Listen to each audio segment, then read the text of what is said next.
Yes, it's still a work in progress, although we are very far into it. We're very close to being done with it. So I'll just swoop into the interior and walk you guys through it. So here we have the front bulkhead area. And so the main difference that we did right away when we started building, so here is the nose bulkhead, and the immediate change was to add a bulkhead to this area, which didn't exist in the previous version. There was actually no door here, and so everything was left open, and beyond this door there's an airlock. So if someone wanted to EVA out, the whole cockpit would essentially be exposed to the environment and potentially space. So that wasn't very acceptable. So we added this bulkhead there, which I think adds visually. It makes it a nice segment, and it cuts off and makes it a nice cockpit area, and really just owns in on the purpose of the ship and this area.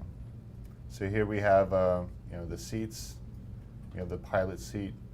As you can see too, we've added a lot of small detail and brought it up to the same visual standards as the Retaliator was made. So everything is super high detail and fidelity compared to the rest of the ship. Whoops, I'm like climbing up on the chair now. Kids, get down. Get down. And so this also represents, but it's getting there. You can see details like the lighting through the grating here, which is cool, and stuff like that. And another big change to the front was the turret entrance. On the previous version, the entrance was actually on the other side, so you essentially had to walk over here and then face this way to get into the turret. But now, all you have to do is just walk straight, and then you can already use the turret, up and down. So that was a big, I think, request too by the fans. Over the time since we've had the old Connie out, there were tons of remodels and remakes done by fans. Some to great success. We've actually adapted a lot of those changes into our own change. So yeah, a lot of those requests were heard and answered in this one. The con demo. Yeah, we definitely what we did was more or less, we have this chair in a swivel, right? So it kind of like swivels like a rocking chair backwards, so you can look down, as you're moving around. So that was sort of like a little bit of a compromise to help out, the visual part. But yeah, another thing was we were concerned about the playability of the inverted turret. I'm not really sure. So here we are at the neck, the neck component of the ship, and this would be like the living quarters. So my intent when I redid the interior of the Constellation was to really have a distinctive feel when you walk through the ship from front to back, and you're in a different room, so not everything just looks the same. And so I made this room very contrast to the front room. It's a lot brighter and wider, and it's more the living area, right? So it's a little bit more friendly, and I added a lot more bright colors. So here we have like the bench, and there's like a retractable table, and shelves, kitchen area, and stuff like that. Fridge, and here's the airlock, which was in the original model, which was a big circular airlock. I made it a rectangular shape because actually with this shape, we can now fit all the crew members on at once and get them down to the bottom. So you don't have to go one by one. The other one was a little bit smaller, and the shape didn't lend itself very well to getting everyone on there. That's the beautiful thing about game development. It's iterative. You try things. Right. Some things work, some things don't. Yeah, you find out, right? Quickly. And here we have the bathroom, which is actually in the, I doubt it works at this point, but I'm not going to risk it. Is the bathroom on the Constellation dangerous, Chris? Oh, here we go. It does work. Oh, wow. So here I made it actually a combo. So it's actually a shower with the toilet. So you can do all it. I don't know if I'm supposed to say it. All right, so there's the toilet, and then we have, now I can't get out. And here we have lockers, and then I've also added an armory station where machine guns and weapons can be added, which wasn't there in the previous Connie, and which is very important for multi-crew ships. Yeah. So that was added, and I added it to the living area because I thought it made the most sense. It was close to the front cockpit area, and it was centralized, and it was in the living quarters. You know, like if they get an emergency call, you know, they have to jump out of bed. You know, they'll be right there, and they have. Makes sense. You don't want to cover the entire length of the ship. Right. So here we also have the escape pods and beds, which are unfortunately I don't think these doors work at the moment, but these doors, like, they would kind of split off and open up, and so this was another big change. Here we get into the main cargo area, which we call the body module, and this is the main part of the ship and the biggest part of the ship. And this actually went somewhat relatively unchanged functionality-wise. The cargo area is the same space as it was before. The way it opens and the way it jettisons cargo is the same way too. The main thing that I've added was a missile reload system. So when you walk over here, you can actually see it. I took like a little visual cue, functionality cue from the Retaliator, what Nathan did with his like cool view. You can see like the missile bay area, which I thought was awesome. And I thought it would be cool to kind of add something similar to that here. So right above this, like if the missiles go straight up, that's where the missile launcher from the exteriors are. And so they just all, like after the top missiles get shot off, you know, these guys just kind of slot up into the other part, into the top part of the missile launcher, and then they get shot off. So it's a cool way. I mean, if somebody were to be standing there, they could see it actually happening with the missiles moving eventually. And then here we have the airlock, which is also the docking collars on the side, which stayed in the same. They actually stayed in the same space as the original Connie. So we walk through here. Also, another big thing was we've added a lot of the components to the ship. So eventually, these boxes here will be replaced by actual components, avionics that you'll be able to service and repair and all that stuff. Right now, I've sort of made these boxes, block-off boxes, but I've indicated where they will go. Right now, they're not serviceable, but they're there. Yeah. In the game when you play. So we walk back here, and here we get to the tail area section, which is also where the Merlin is docked. We can come down here real quick.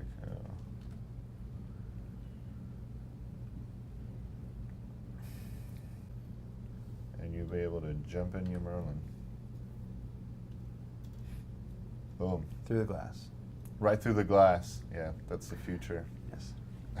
Yes. In this build, there's some animation issues, guys. So. Yeah, for sure. I mean, what I have too is not what you would the final build or anything. There's animations that I have missing from this. So yeah, when we got the original mesh for the ship, it was how we say in the biz, not optimized. So Yes.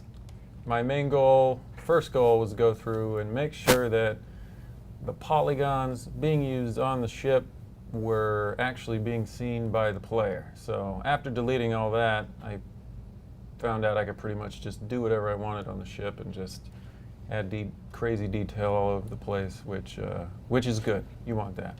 All right. So I did some overall exterior silhouette tweaks, trying to make it more angular. We have an evolving RSI style guide right now, and we pushed that a little bit as we were making the ship. Here we have the new front end. Wanted to make it look more framey, more industrial and constructed. Show you where the parts are put together. We had a significant pass over the maneuvering thrusters and positioning. I completely redid those as well, put a little bit more detail into that because they had none. Also, for the nose section, which is what we're currently looking at, the turret bay doors, not a lot of detail in here. Went back, gave it some interior guts, some decals, which may be missing right now. Nope, they're there. It's just dark in here. Some LED lighting. We wanted some lighting states for battle mode and, you know, some real Star Trek influence type stuff that a little bit more excitement added to the gameplay. This is where the turrets pop out. We have the new wing sections as well as the new flaps. These are up to my quality bar. No kidding. They were telling me in the beginning we had this RSI proprietary turbine technology, which would be located on other ships yet to be made. So I wanted to make sure that those were super, super cool in reuse. Once I looked at them, they were like a bajillion polys. They're not hooked up in the scene right now, but once you guys get your hands on the file, aim for this part, blow those doors off, you'll be able to check them out, and then shoot them again and kill them. Moving on to the previously mentioned next section, we have the new cover caps for, this is where you'll be jettisoning out the side. This is a top escape bay. Passengers, no, that's driver's side. Well, it depends what country you're in. More details. I wanted to add in some kind of clues as to how this works. I've got some like debt charge packs down here. You know, just make it feel more believable. You got your top hatch exit.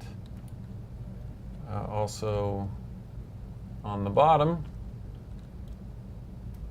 Chris may have mentioned in the interior walkthrough that we made this bigger, so now instead of one dude going down, everybody on the ship can go down. I think we can get 5 people up on this as it goes down. Mm-hmm. Bottom escape pods. Lighting's a little dark right now because it's turned on. We've got the main body section. Completely revamped these missile launcher foldouts. I think you guys will be more pleased with the shape. They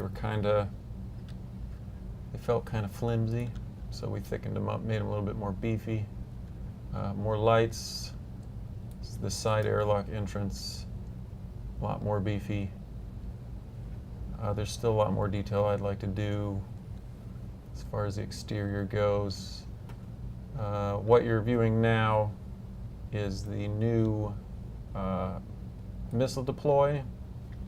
So on the old Akani, they kind of just came out, sadly, and you couldn't really see how they worked. So now they pop up at a sweet angle, and when these get launched off, I think you're going to see a cool pattern to how they deploy. For the front, we've got our main nacelles. These got overhauled a lot. I went back and forth with Roberts on the design of these things, and me and him had pretty much the same consensus on they were just too noisy.